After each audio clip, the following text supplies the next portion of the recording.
to 876-350-2838 and listen to REFM Mondays to Fridays between 6 a.m. and noon, as well as between 7 to 8 p.m. Mondays and Fridays to hear if your plate will be announced to win at least $10,000. Once announced, you will have 20 minutes to claim your winnings, which goes up by $10,000 every time someone fails to claim. You don't have to submit your plate more than once, because once submitted, it remains a possible candidate for every draw until drawn. No name, phone numbers, or address needed. Only Red Plate pictures required. That's Red Plate Spotlight. This and every weekday, and twice on Mondays and Fridays on the nation's #1 REFM. Red Plate Spotlight is brought to you by Reggae or Us. The journey continues on the Ghetto Life Rhythm, produced by Janai Record, distributed by Zodiac Worldwide, and available on all social media platforms. Check it out at www.janairecord.com.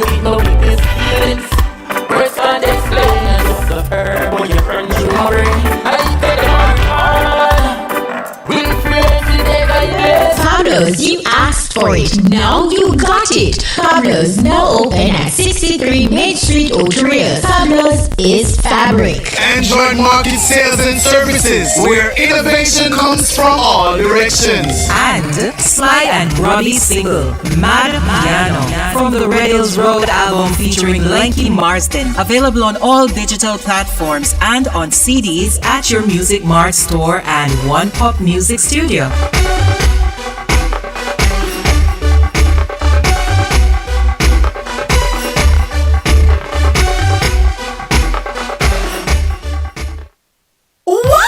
It's the pre-Black Friday sale at Courts! November 14 to 24, save up to 30% off dining and up to 20% off lounge. Plus, get any size one price on select pillow top mattresses for $36,999. Get a free gift when you spend $60,000 and over on 18 to 36 months credit. Select 32-inch smart TV for $29,599 and select 10-inch tablets with keyboard for $24,499. Pay nothing until February 2022.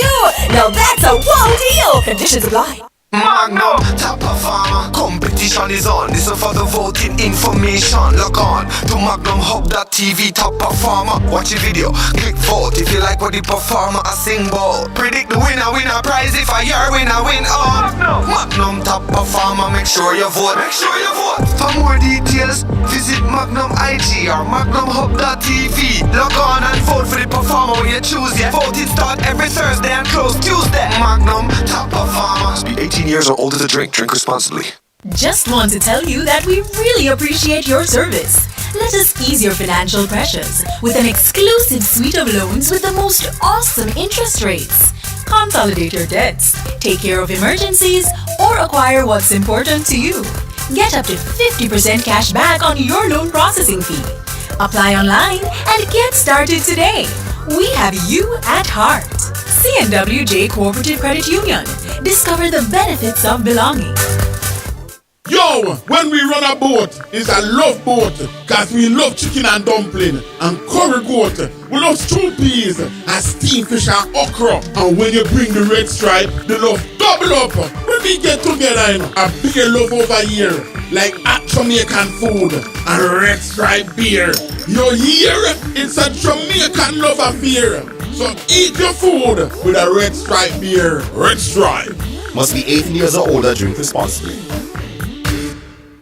All-in-one discount limited. Unit 15, WV Plaza 108 Main Street, Ocho Rios. We have new arrivals of tablets and laptops, Samsung, Dell, Lenovo, iPhones, and Samsung Galaxy 10e and S8. We also have women, men, and children clothing, shoes, and much more in store. Plus, we repair and service computers, phones, and one discount limited at 876-419-7263. Here come Pepsi Blue with a move.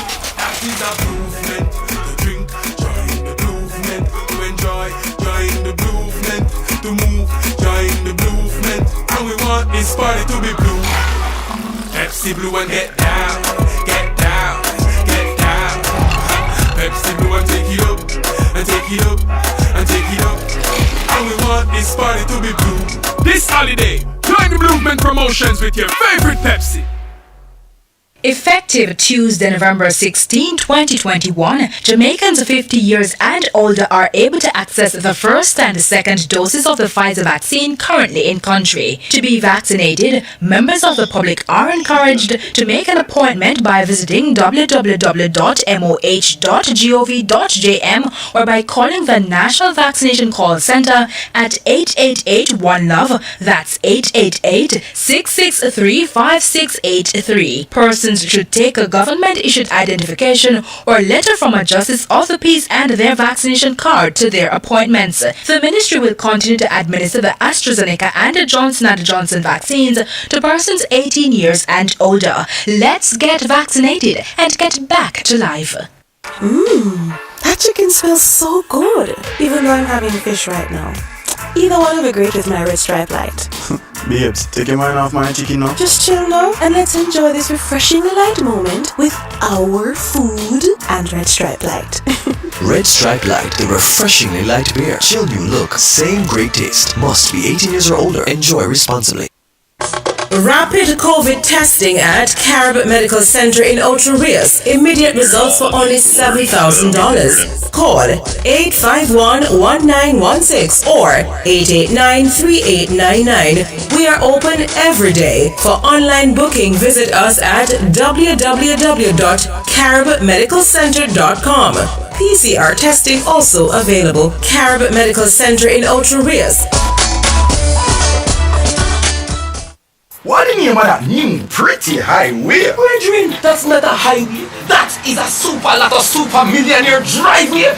Suppose you see what it lead to. I wonder what the super lotto jackpot now. The Super Lotto jackpot is now $260.5 million. This could be your ticket to live golden with a super rich $260.5 million. We're up and buy with super lotto tickets now at Supreme Ventures. Become a super millionaire. Money Fridays is here. Yes, Friday is Money Day on Irie FM. As we put money in your pocket for playing Money Fridays in the wake-up call 7 a.m., 8 a.m., and 9 a.m. every Friday. Yes, you heard it right. 3 chances each Friday to win big. Just call Irie FM and guess the 3-digit combination for the money chest and win anywhere from $10,000 to $50,000. Yes, it's that simple. And you can call as often as you wish within the allotted game time. No strings attached. That's Money Fridays this and every Friday at 7 a.m., 8 a.m., and 9 a.m. on Irie FM with me, Courtney Mack. Brought to you by Shanshan Records and Taz International Records, promoting the brand new hit single by Anthony Cruz, Leave the Door Open. Out now on iTunes and all download platforms. Distributed by Taz Records. Check out Anthony Cruz on Instagram and Facebook at Anthony Cruz Reggae. So if you try to lay me down, I'ma leave the door open. Sean's production with new single by Spirit Makumba, I Hate You Lucifer, produced by Satnam Singh and available on all downloading platforms. I hate you, Lucifer, and the lies you tell. I hate you, Lucifer.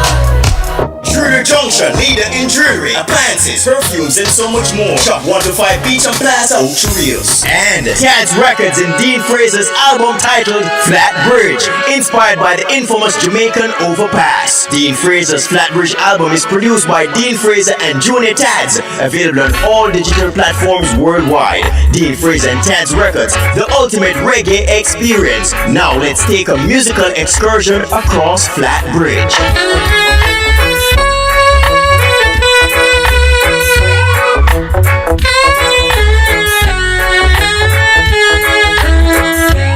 Wow! It's the pre-Black Friday sale at Courts. November 14 to 24, save up to 30% off dining and up to 20% off lounge. Plus, get any size one price on select pillow top mattresses for $36,999. Get a free gift when you spend $60,000 and over on 18 to 36 months credit. Select 32-inch smart TV for $29,599 and select 10-inch tablets with keyboard for $24,499. Pay nothing until February 2022. Now that's a wow deal. Conditions apply.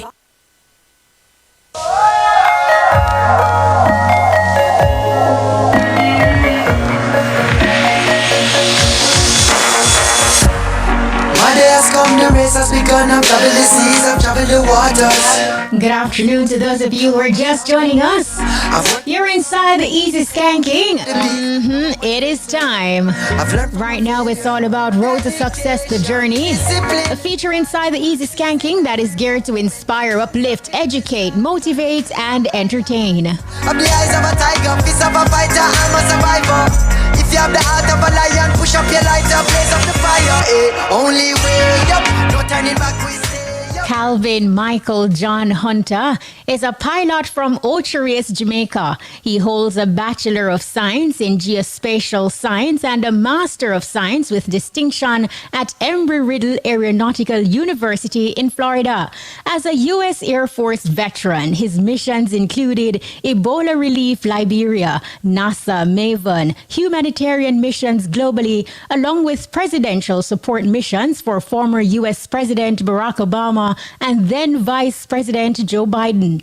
Thus far, Calvin Hunter, who is also a C-17 pilot instructor, has garnered a total of 19 medals, including a medal for Air Force Commendation, Air Medal, Humanitarian Medal, Nuclear Deterrence Medal, Air Force Longevity, and Air Force Achievement Medal. What a whole heap of medals. Now, this young Jamaican recently received a job offer to be a pilot for American Airlines. Today, we journey with Calvin Hunter on the road to success. Calvin, welcome.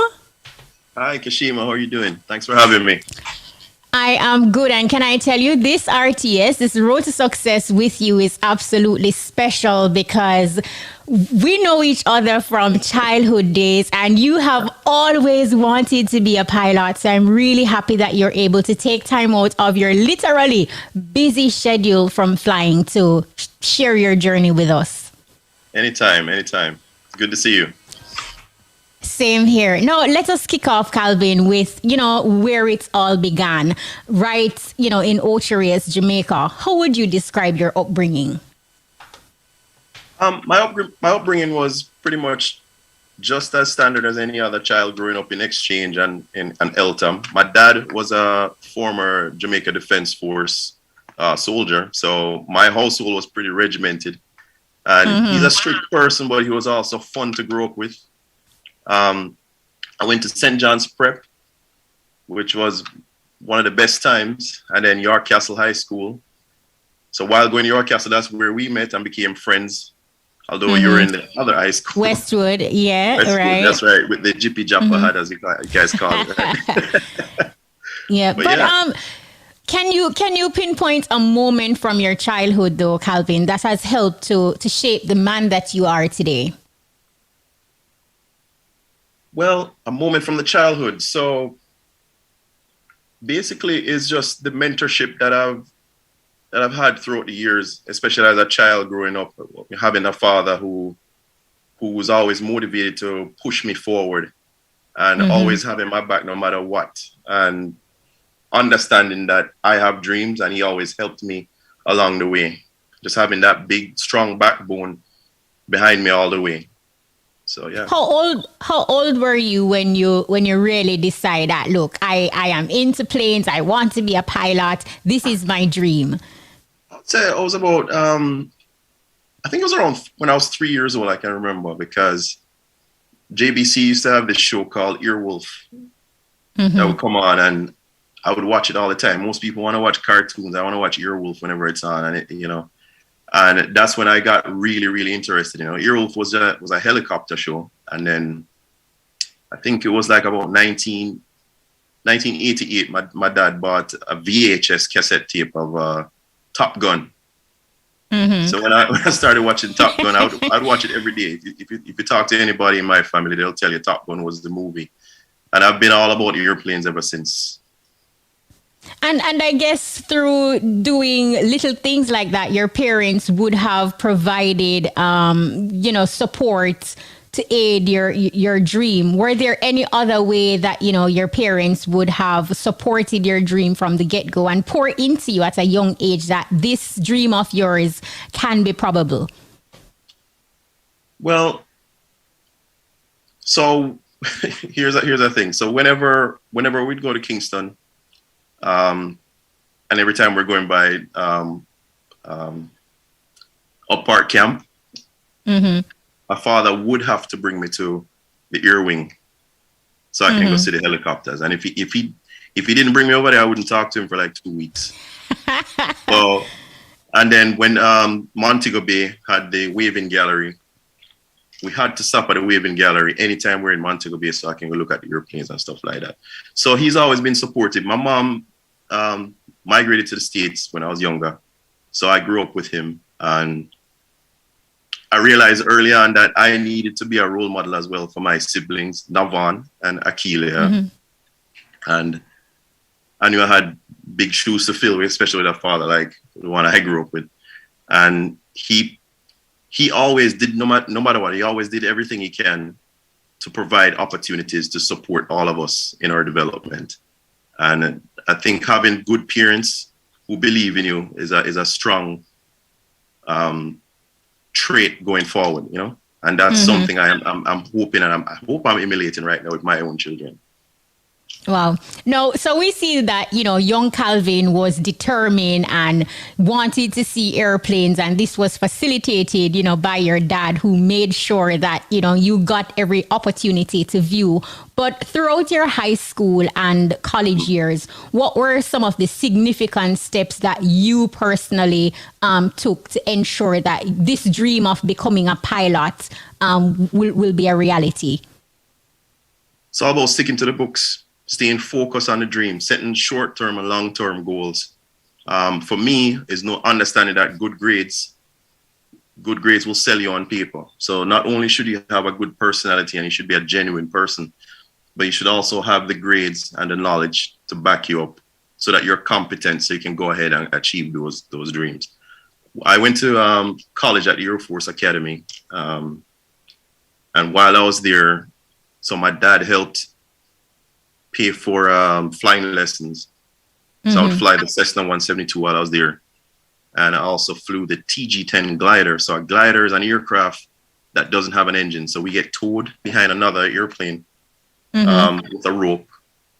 And then once we get to, I think it was like 3,000 feet, I would pull the lever to release the rope and we'll break off.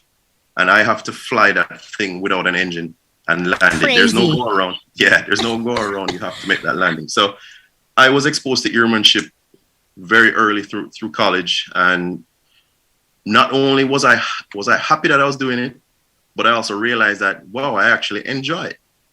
Because a lot of times people would want to be a pilot, but when they actually go fly an airplane, they realize, whoa, I don't think I like this, So I was fortunate to be one of those that actually enjoyed it, and I continued to fly. And, listening to you talk about it, you make it seem so easy, like just, like a straight line, a natural progression. But we know that, there are challenges and there are setbacks. Those are things that are inevitable on the road to success. What were some of the struggles that you encountered on this journey, and how were you able to overcome these adversities? Because here it is, you're still a young man and, there are distractions and that kind of thing. Well, one of the biggest struggles for me was just balance. So not only was I needed to perform academically, but there's also the military aspect and the athletic aspect, especially at the Air Force Academy. Every cadet is an athlete in some ways, so you have to participate in some kind of sport. Plus the flying aspect. So it's just about learning how to balance it all. And sometimes as a minority, I'll be honest, you you have to fight and work a little harder for those opportunities. Mm-hmm. And that's something I have had to deal with. But I'm the kind of guy, sometimes when you're faced with certain adversities, I just kind of take a step back and just smile about it and not let any kind of obstacle kind of hold me back. Because if you allow certain things to fester and bother you, it will affect you on that journey towards your end goal. So, but there are definitely some tough days, especially flying sometimes, especially when you're learning how to fly. And even now, sometimes you just have some bad days. Some days you're just not on it, no matter what, things aren't really working out the way it used to. And especially in pilot training itself, it was hard. But every time I flew, I got better. I got, Mm-hmm. So it was tough, but looking back, it was also fun. Mm-hmm. And I can't sit here and tell you that I did everything all by myself, because when you go through training, you have other pilots with you and all of that. We would stay up late at night studying. We do what is called cheer flying, where you're sitting together like you're in the flight deck together, and you're running over checklists. You're pretending that you're doing a takeoff, going all the way up to cruise, and then coming back down for landing. And we're actually pretending like we're talking to air traffic control, and we'll do that for hours. Wow. A lot of stuff that goes on in the background, and most pilots that I know, they take their job real seriously, because it's a huge responsibility. You're responsible for people, you're responsible for equipment. It's a big deal, and we don't take that lightly. And when you mentioned enlisting in the U.S. Air Force, and when at first you didn't get in as a pilot, you started out as a special purpose vehicle technician. How significant was this period to your journey, and what kept you focused on the main prize? All right, so there's two sides to the military. There's the enlisted side and the officer side. So I came in, I didn't have a degree at the time, so I came in enlisted as a special purpose vehicle technician, which my father is also a mechanic, and he has a shop there in 1 Great Pond Road, Super Auto. Many people know him there in Ocho Rios. Mm-hmm. And I always told him I wouldn't want to be a mechanic or any of that. So to his surprise, when I enlisted in the Air Force and I chose vehicle maintenance as my job, it was quite funny to him. So, he'd laugh at me for it. But I learned a lot. I learned what I was fortunate about is that I saw the inner workings of how the enlisted side of it was, and being literally at the bottom of it all, working on vehicles every day, just doing my job. While there, that's when I really got some really good mentors. Master Sergeant Tony Griffin was one of them. And these guys took me under the wing. As a matter of fact, there was another Caribbean guy from St. Vincent, Colin Edwards, who took me under his wing too, and kind of showed me how things were done. Mm-hmm. And I'm a hard worker naturally. I'm a workaholic. Mm-hmm. So whenever I had vehicles working on, sometimes I'll have 6 of them, and I'll just go down the line and do what I need to do. And a lot of times people will get 15 minutes breaks. People will take a longer break than that, but I'll come back in and keep doing that. So people start recognizing that, and I start getting put in for awards. And the next thing I won Airman of the Year, which is a big deal for the entire base, Luke Air Force Base. I was the number 1 Airman on the base. And with that came an F-16 ride. So I had no idea that I would be flying in the back of an F-16.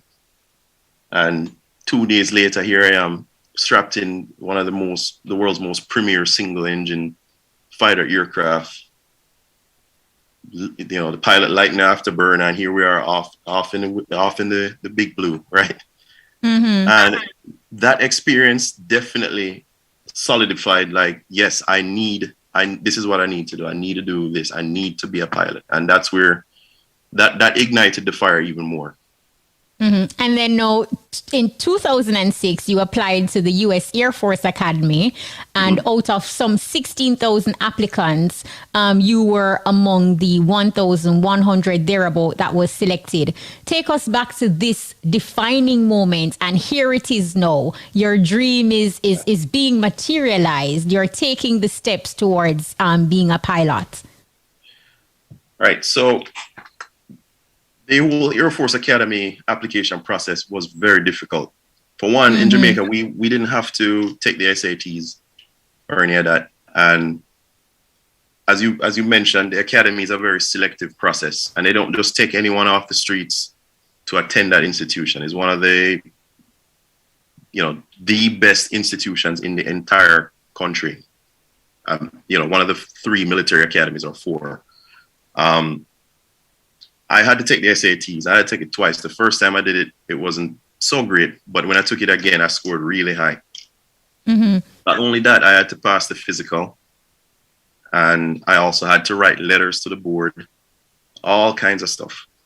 So the night when I got the invitation for that, I got accepted to the Air Force Academy. It's like a dream. Like I couldn't believe, because the academy is the #1 place. If you want to be a pilot in the Air Force, the academy usually gets the pilot slots first before they get divvied out to regular colleges who have ROTC programs and stuff like that. So I knew that my chance of becoming a pilot was significantly higher going to the academy. Plus the level of education I would receive there was very top notch. So I was very humble, and yeah, within 2 weeks I had to pack up and make my way to Colorado Springs.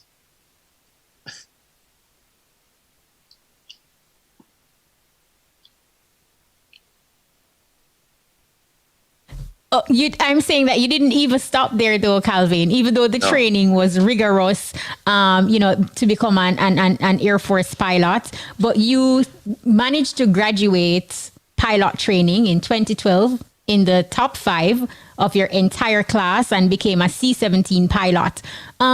What was your source of motivation in the moment to irrespective of what is happening, like you have to keep pushing regardless? What was at the forefront of your mind that kept you going?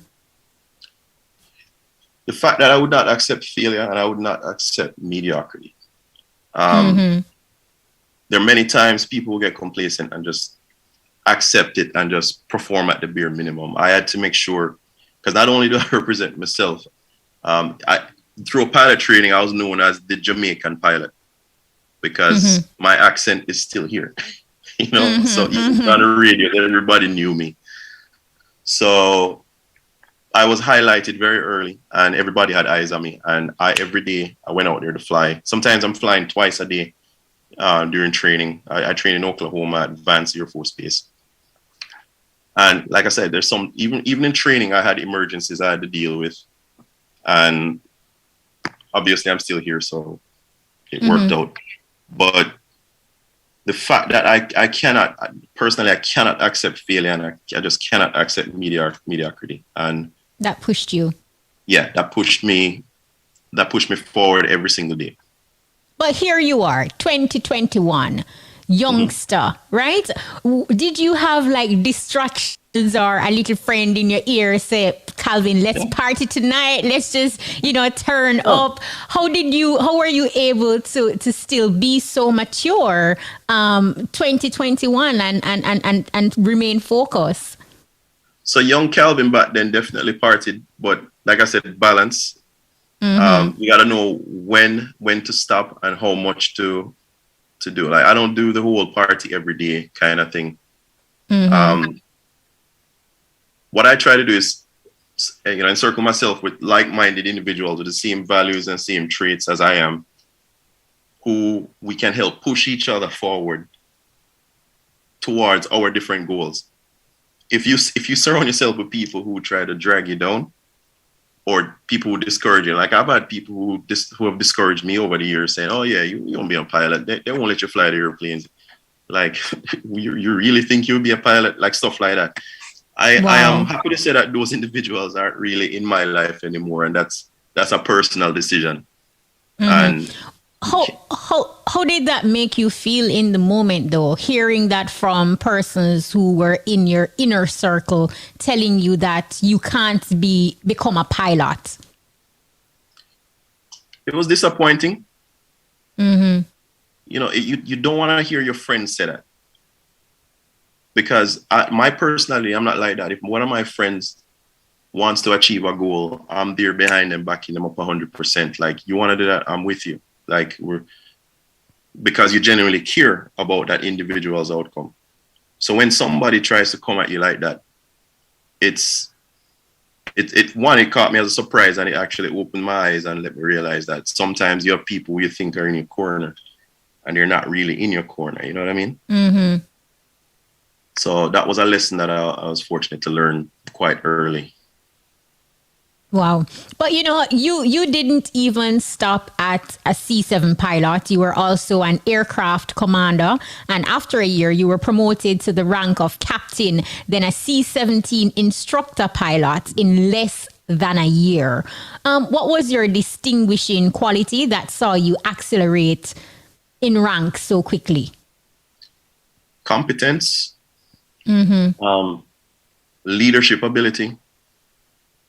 The Air Force is a great measure of identifying leadership qualities in individuals, especially as an officer. As an officer in the military, you became an officer because the President of the United States appointed you an officer in the military. So you will not become an officer if you can't be a leader first. And with me, my personality, like I said, I care about people. I care about the mission. I took my job seriously. There are many times I would miss holidays, birthdays, all of that stuff because I'm on the road, flying combat missions, flying humanitarian type stuff, or just, being that person who doesn't say no to, hey, we have something that we need to get done and we need your help. And if I have the ability, I will say yes, and I'll go ahead. So the squadron saw that people enjoyed flying with me. I enjoyed instructing, because if you're an aircraft commander, even though your name does not say, aircraft commander / instructor, as an aircraft commander, you're still an instructor. You're still a leader. You're responsible for the entire team. So sometimes there's 2 or 3 more pilots on board the C-17. You have 2 or more loadmasters in the back who load the cargo. If we're flying troops, they're the ones down there taking care of the troops. So there's a lot of responsibility whenever you take a $300+ million aircraft and go anywhere in the world within 24 hours. It's a huge deal. So I took that very seriously, and I think my leadership saw that and decided to push me forward. Now, during this period of leadership, Calvin, can you recall a significant moment or conversation that has, influenced the way you operate or still resonates with you today? So as an officer, you have mentors. I'm a mentor myself, but I also have mentors. One of my mentors is a general. And he invited me over to his house, him and his wife. This was when I was still a cadet at the academy. And I was just in awe because I remember I was enlisted. When you're enlisted, you don't really rub shoulders with high-ranking officers. Generals, yeah. Yeah, compared to if you're an officer yourself. So having this opportunity was kind of a big deal for me.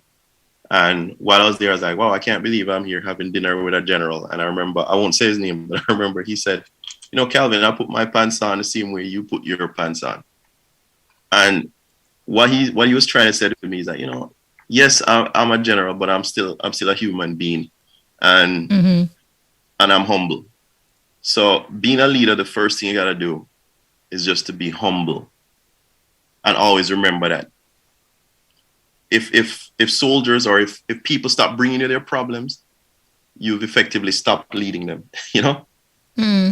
So whenever people would come to me like they're going through hard times in life, and I help them, I enjoy that because one, I realize that they trust me, they trust my judgment, and I have the ability to help them. So I took it very seriously.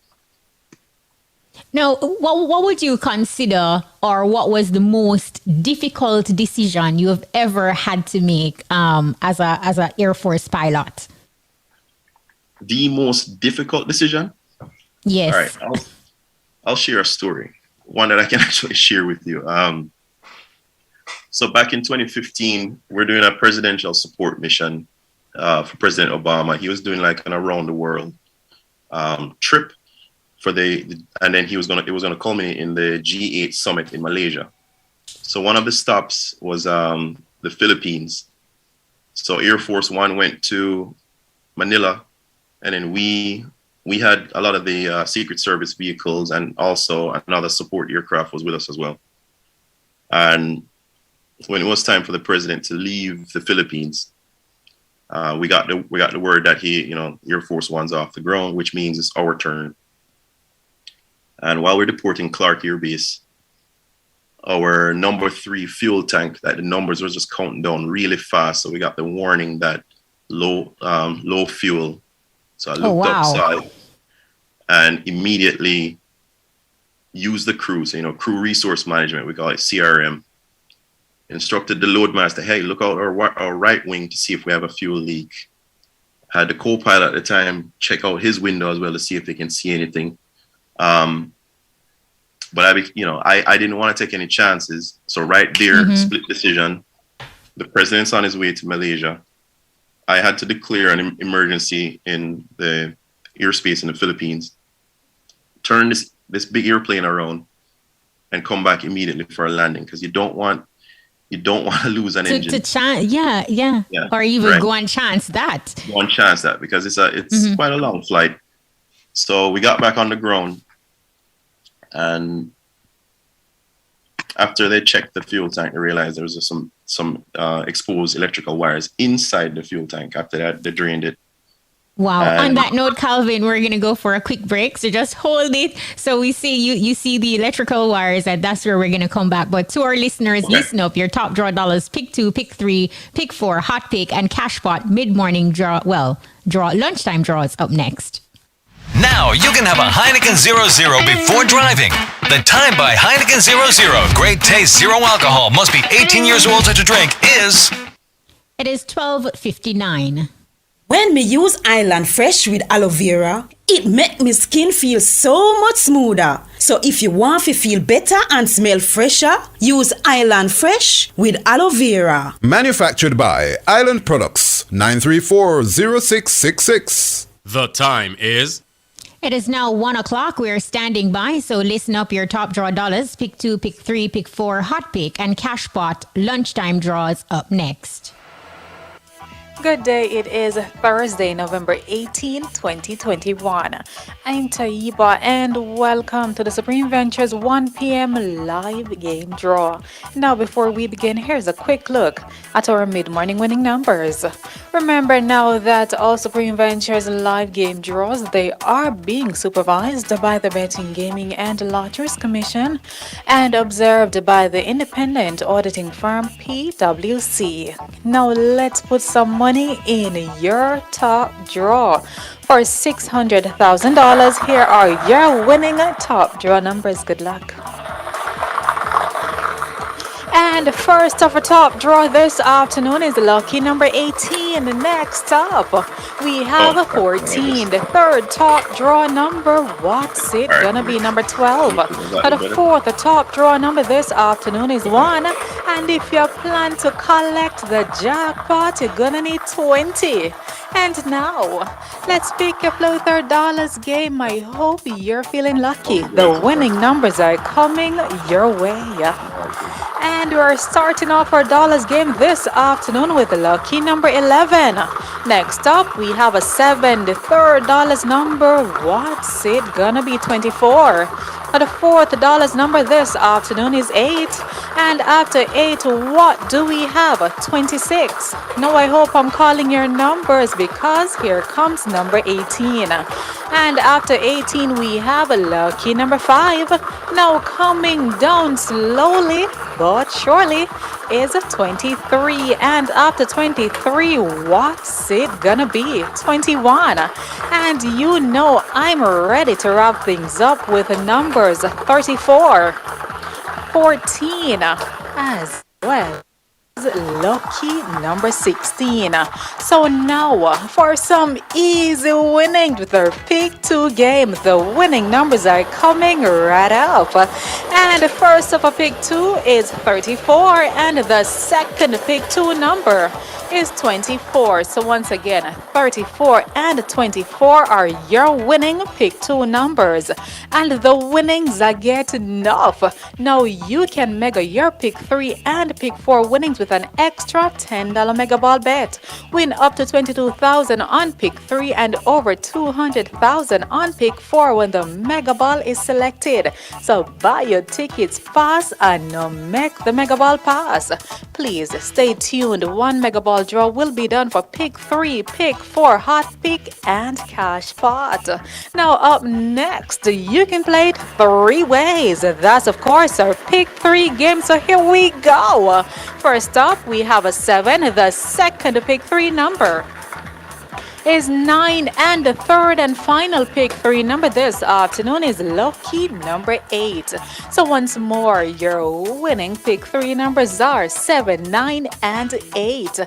It's time to turn up your winnings. Get ready for pick 4. And you know the first winning number is lucky number 9. The second pick 4 number is 5. The third pick 4 number, what's it gonna be? 6. And the fourth and final pick 4 number this afternoon is lucky number 1. So once more, your winning pick 4 numbers are 9, 5, 6, and 1. Now it's easy for win. So let's heat things up with hot pick. Here we go.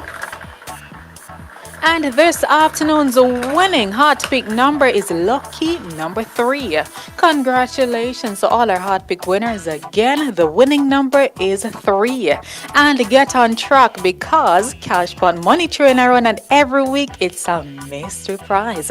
So for this week, you win all of $295 for every $10 winning Cashpot bet. So board the train and collect the winnings.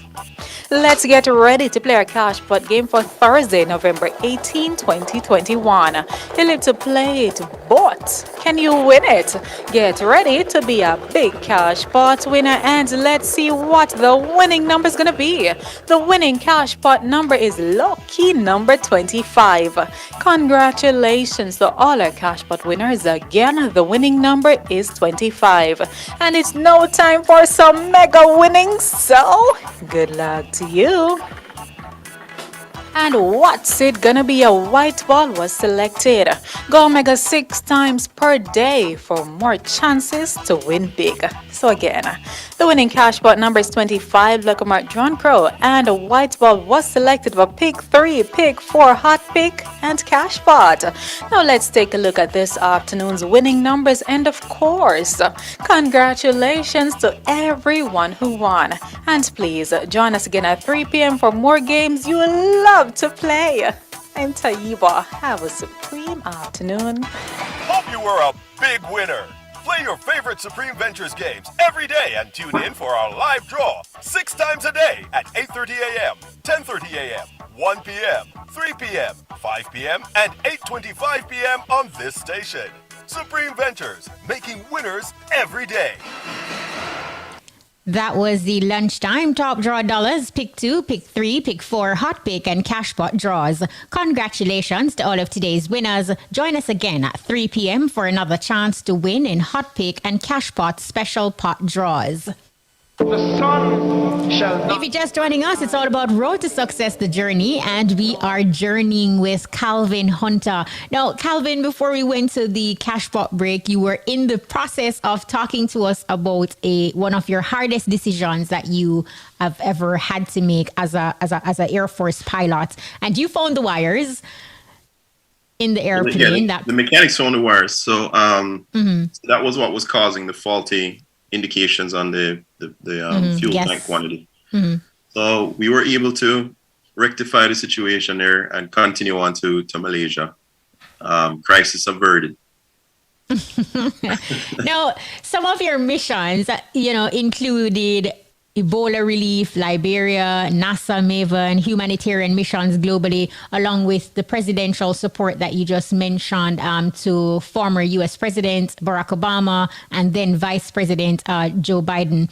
Of all your missions, which one is most significant to you and why? So of all the missions in the Air Force, the most significant was, as you mentioned, the Ebola relief. I was actually there on Ground Zero. They picked a small group of us in the squadron. We actually volunteered, because what would happen is if you flew one of these missions, anyone who was on the crew, they would have to in the morning and evenings check their temperatures, because you remember it was if you started having a fever, it's highly contagious. Yes. Right. So so being there, so we'd fly. We actually flew through the Caribbean on the way to St. Croix, and then from St. Croix, we would stop in a place called Ascension Island. You probably never heard of it. No. Ascension Island. It's out in the middle of the Atlantic, east of Brazil. Small little tiny spot. And from there, then we'll fly into Liberia. So we'd fly doctors in, supplies. We weren't even allowed to leave the airplane when we got there. They had different zones, massive quarantine operation going on. So we did that quite a bit. I volunteered a few times to do that. And it was significant, because you can see immediately that these people needed the stuff that we were bringing in. And I was just happy to be a part of that team to help the effort in stopping that from spreading. Because if that had went out to the entire world at the level that this pandemic is, it would be, I think it would be way more serious. And that is so selfless of you, though, Calvin, because here it is, you're not even thinking about yourself, but you volunteer and thinking about the bigger picture. How can you contain this? Did it cross your mind at any point in time that, just to be exposed could have been a fatal situation? It definitely crossed my mind. So we took the whole thing very seriously. And I have kids at home too. So that's another thing. When I got home, I wasn't even allowed to touch the children. I couldn't sleep in my own bedroom. I had to sleep in the guest bedroom just to kind of avoid them for like the first week and stuff like that. So there's also that sacrifice at home as well too, just in the name of safety. But luckily nothing happened, and yeah, it was very, very eye-opening for me. And with such bravery, it is no wonder that you have garnered a total of 19 medals. A medal for Air Force Commendation, Air Medal, Humanitarian Medal, Nuclear Deterrence Medal, and so many others. Of all your accolades, though, which is most sentimental to you? Well, the humanitarian one, because like I said, I like helping people. I did that quite a bit, especially in the Air Force. The Air Medal, that's a combat-related medal, so combat support and actual combat mission. So I have close to 400 hours of actual combat in and around the Middle East, and even some parts of Africa too. I've flown all over Africa conducting missions. But the humanitarian one, definitely, because it ties into kind of what I'm doing right now as well for the company I'm flying for now. And it's significant, and I wear it with pride, How has your years of service helped to shape the person that you are today? Because I suspect you would have seen, experienced, and gone through like so much. How when it all comes together, how has it helped to shape Calvin Hunter today? All this life experiences, all of it comes together because, one, I understand cultures more now that I've seen literally all over the world. I've been everywhere literally, and my friends joke about it with me. Even Renard will joke about it. Like, Virgin, you're everywhere. I can't keep track of you and all of that. But being a pilot allows me to realize that the world is actually small. You think it's this massive world, but it's small. And we're so very similar culturally that I wish we could just live better as a people, because there's so much beauty and so much good in the world. But I think a lot of people dwell too much on the bad. And with all those experiences I had in the military, I'm grateful for it, the good and the bad. And I think it made me a better person going forward on the journey. Awesome. Now, what a lot of persons don't know, there is something that happened that became a meme right across social media and in Jamaica. Recently, a total of 144 dogs flew out of Jamaica to Canada, and you were the pilot who flew the dogs from Montego Bay to Miami. What was that flight like, though, Calvin? 144 dogs aboard. So of all the Jamaican pilots, because there's tons of us, there's tons of Jamaican pilots. I'm friends with a lot of them. So, and we even have 4 other Jamaican pilots at my airline because it's a smaller airline right now. And of all the pilots, they picked me to go do this. And when I went to Montego Bay, because we thought it was police dogs, and met Tammy from Montego Bay Animal Haven, and I realized, oh wow, these are actual mongrel dogs that homed in Canada.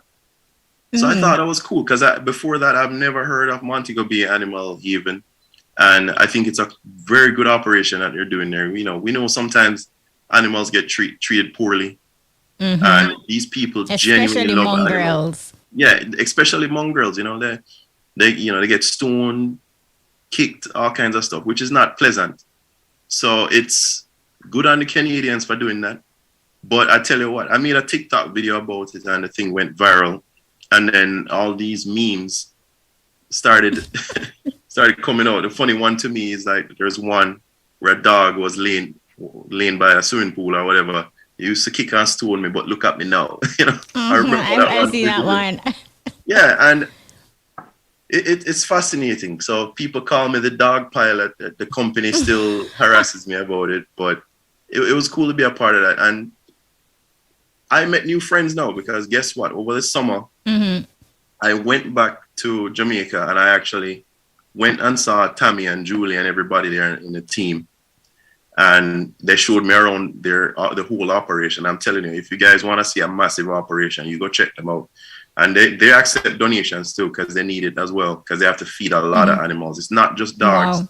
Your cats, I mean, you name it. And it's very fascinating what they're doing. And this is a 24/7 operation.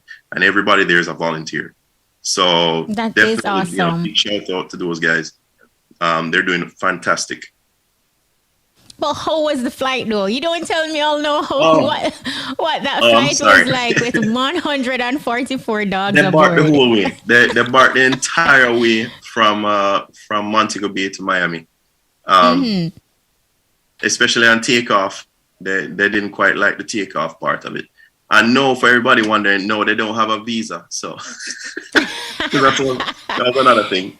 No, it was pretty noisy, and that you could smell dog the entire way, even though we had the flight deck door closed and the cargo door closed. You could still smell it because the air was circulating. But it wasn't bad. It was funny. It was funny to us, to the 3 of us on the jet that day. But I'm happy that they found homes. Hopefully the snow won't bother them this winter. Right? They will adjust. Now, in 2020, you left the Air Force to start, a career as an airline pilot. Yes. On the journey, though, Calvin, when do you know this is the right time to walk away from something good to pursue something great? Well, I'm a family man, and the opportunity came up for me to leave the Air Force, and I took it. So I separated from the Air Force, and because I needed to spend more time with the family, and I decided, all right, it's time to be an airline pilot. So you close one chapter and you start another one.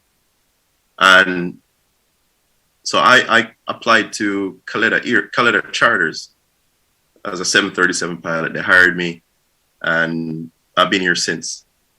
And so far in the year plus that I've been out of the Air Force, I've been able to spend a lot more time with the kids. I'm not getting deployed. I'm not gone all the time. My stress level kind of went down a lot more. And it also gave me opportunity to help other people who are trying to do other things, especially be a pilot as well. So I mentor a lot, even some of my peers I've mentored.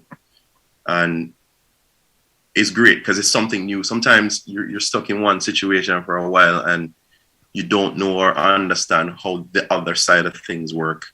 So being on the other side now, definitely, I think is a better move for me as personally.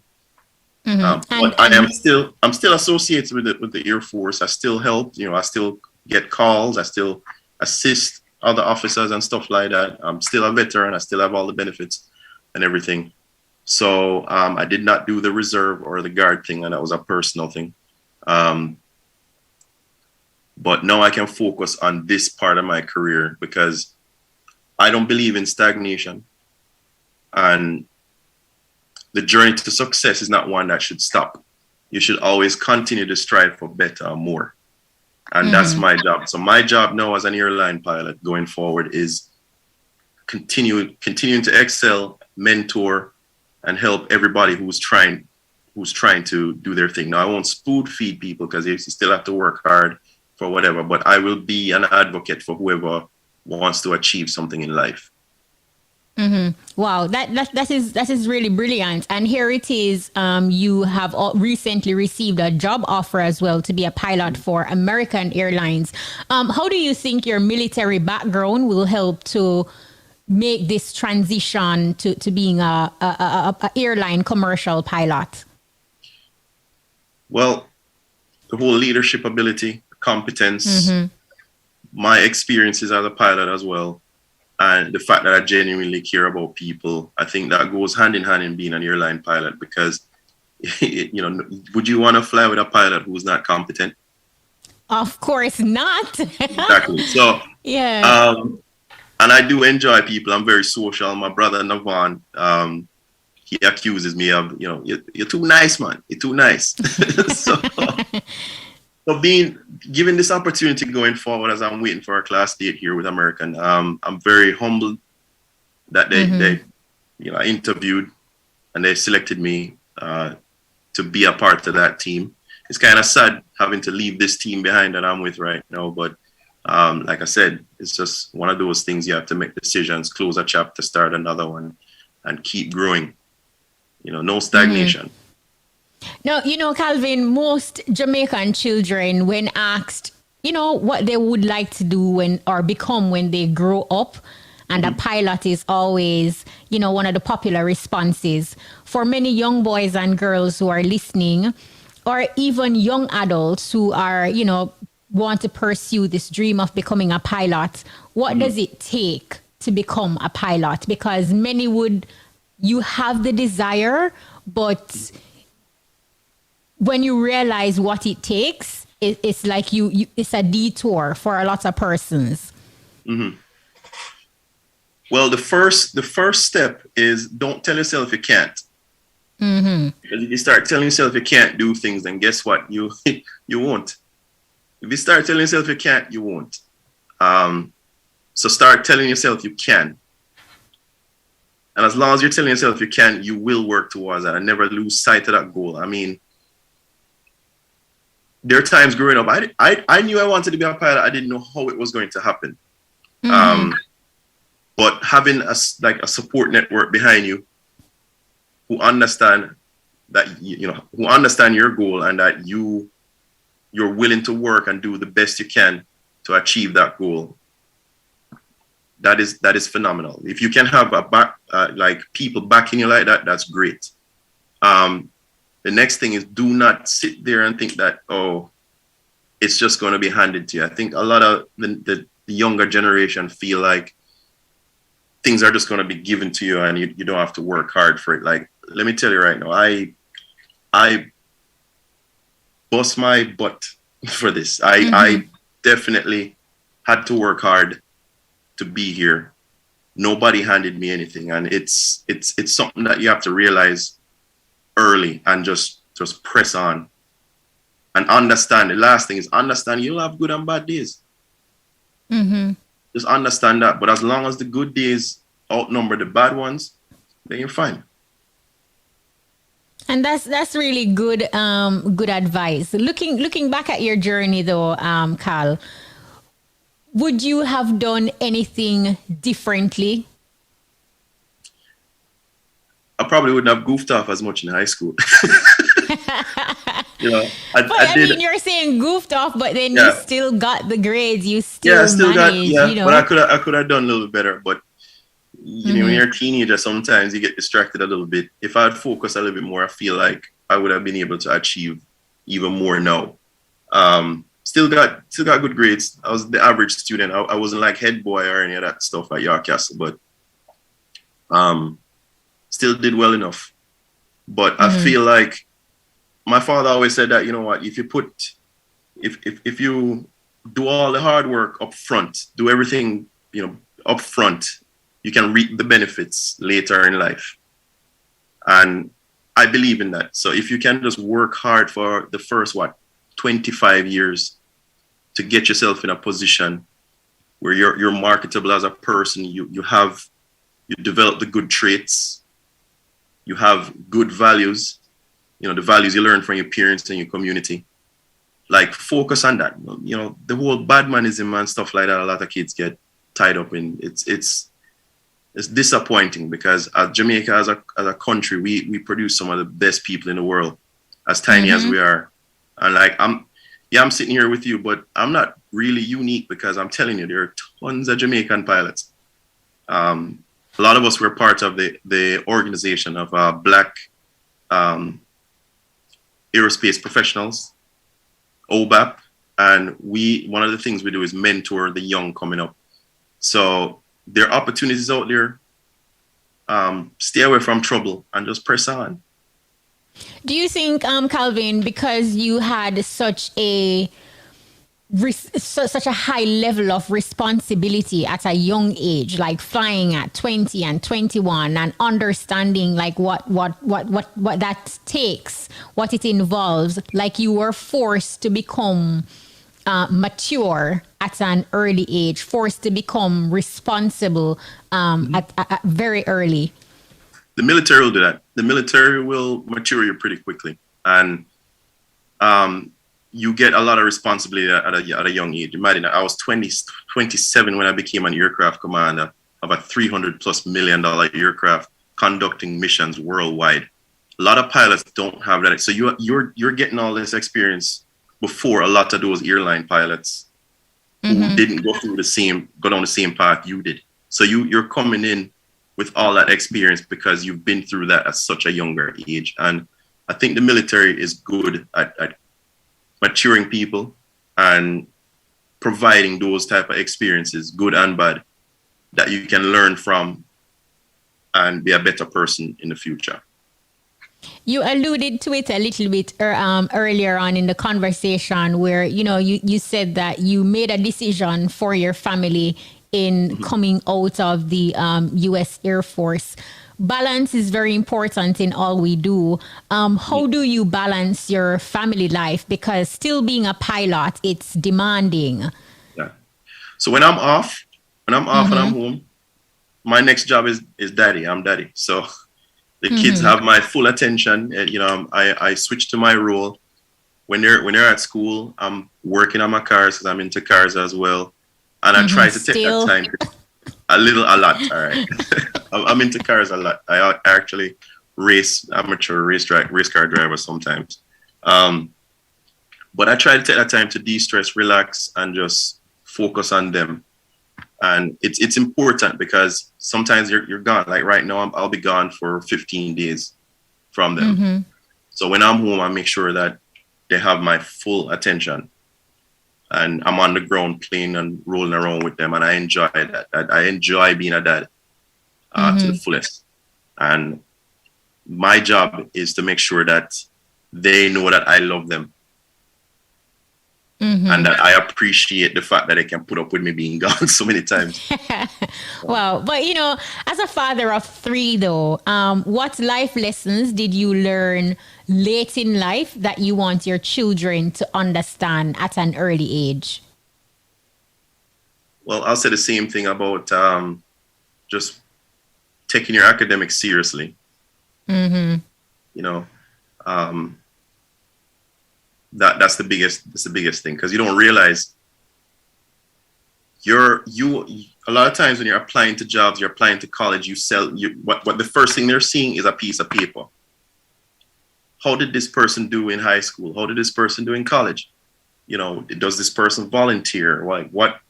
Who is this person before they actually meet the person? So if you can sell yourself on paper first, that's great. And the only way you can sell your paper, you can sell yourself as a person is by putting down those things that you're responsible for. Your grades. Your grades are important. So sell yourself there. When they meet the actual person, oh, this person has personality. This person is a good person. Yes, it matches what they're seeing on paper, and you go ahead. If you can't put accolades or accomplishments on a piece of paper, a lot of times you can't get a job. And it's highly competitive out there with so many people there. I know a lot of educated people, some of our peers, right? Who can't even get a decent job. There's some of them right now bartending and stuff like that. Because that's it. The opportunities are slim. So that's why you have to, if you can put yourself down on paper on it and you look good, you are effectively putting yourself in a better position of succeeding. So if you start putting those steps forward at a younger age, then it's better for you. Now, Carl, you mentioned that, you are a mentor and you still train and give advice. Would you consider starting your own flight school? That would be awesome. That would be something I would be interested in, especially later in life. But yeah, I believe in giving back, providing opportunities for those who would like to experience what flight is like. I know they have something going on there at Tinsel Pen still to this day that people can go ahead and be a part of, but it's expensive. But yeah, flight school is something I would do. And if any other Jamaican pilots are out there listening who would like to reach out to me, they can go ahead, and I'm on social media. You can find me. We can talk. But what are your handles? What are your social media handles? Yeah, on Instagram, it's at Jamstig83. So that's JAMSTIG 83. You can reach me on there. I usually respond. So yeah, definitely feel free to reach out. I know my inbox is probably going to be bombarded now, but but I'm willing to help. That is awesome, man. Giving back and service is really vital. What would you say is the biggest misconception about being a pilot? The biggest misconception is that everybody believes that if you're a pilot, that means you have buddy passes where you can have people fly for free. That's not the case. So I can't tell you how many times people bug me, hey, can I get a ticket to here and there? Like, no, that's not how it works. I'm sorry, that's not how it works. But I tell you what, Kashim, I love it. I enjoy it. I'm doing it because I actually love flying, and it's always good when you're in a job that you enjoy, because it doesn't really feel like a job anymore. I'm sure you understand what I mean, right? Definitely, yeah, totally. No, landing, takeoff, or just cruising in the big blue, which do you prefer the most and why? I prefer landing. Yeah, I prefer landing. So you'll give us those smooth landings where, on a Jamaican flight to get the applause. Yeah, I have a reputation for smooth landings, but every pilot has their bad days. Sometimes it might look so good. You're on profile and you're coming down, and right at the last second, it's kind of firm. It happens. So, every pilot has a bad day. So just remember that. A lot of times people are like, that pilot not good because look how far, look how landing rough.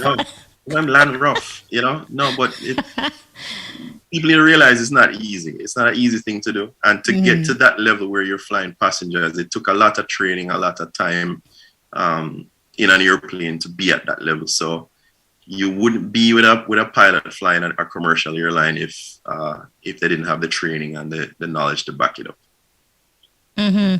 Now, your journey, Calvin, finally, as you're on the brink of 130, your journey is basically one that shows us that with dedication, motivation, extreme mental fortitude, resilience, and that can't quit, won't quit attitude, the possibilities are truly endless. Though the path we take on the road to success is different for every person, what advice would you give to an aspiring pilot listening right now? If you're an aspiring pilot, that means you love the craft of aviation. If you love the craft of aviation, you should go ahead and do research. research the different paths to get you towards your goal. Like I said, people come to me all the time asking how I got to where I am, and if they can help. The best thing, like I said, is just do the research, find out what it takes before going forward, because a lot of times people are surprised when they realize how much you actually have to sacrifice to do this. It takes about 40 hours to get a private license. If you fly one weekend, if you fly once per weekend for 40 weeks, you could pretty much get a pilot license, right? So take it a day at a time. Don't give up. One flight at a time will get you to your goal. And then you can get your other qualifications after that. And yeah, the choice is yours. Be strong. And always remember that if you need help, ask for it. I love that. If you need help, ask for it. Because you see, sometimes this is why these conversations are so important, because the journey and the road to success is not an individualistic task. It's a group effort. Mentorship is vital and it's important. Calvin Hunter, thank you so much. Thank you for having me. And it was a pleasure. And the messages are coming in already. This one says, tell Captain that Corporal Douglas says salute from the SSB. This person says, good afternoon, great interview coming from Irie Muma. When I look at Angela in St. Elizabeth says, great job, Sir Captain. Proud of you. Smiles and smile. Sometimes I feel like the richest man in. This person says, big up to Calvin Hunter. He raised the Jamaican flag high. Right. See a plane pass yesterday, I must see him. I rise, I stare at the sun. Says greetings. Medea, prepare. Medea, listen to the pilot overview. Large up yourself. This person says productive and compassionate. Coming from Carrie. Big up yourself, Calvin Hunter. Martha the Barber in Augustown says, great interview. Jamaicans always excel over the world. Always. Ricardo Portier says, big up yourself, Calvin Hunter. As far as I can.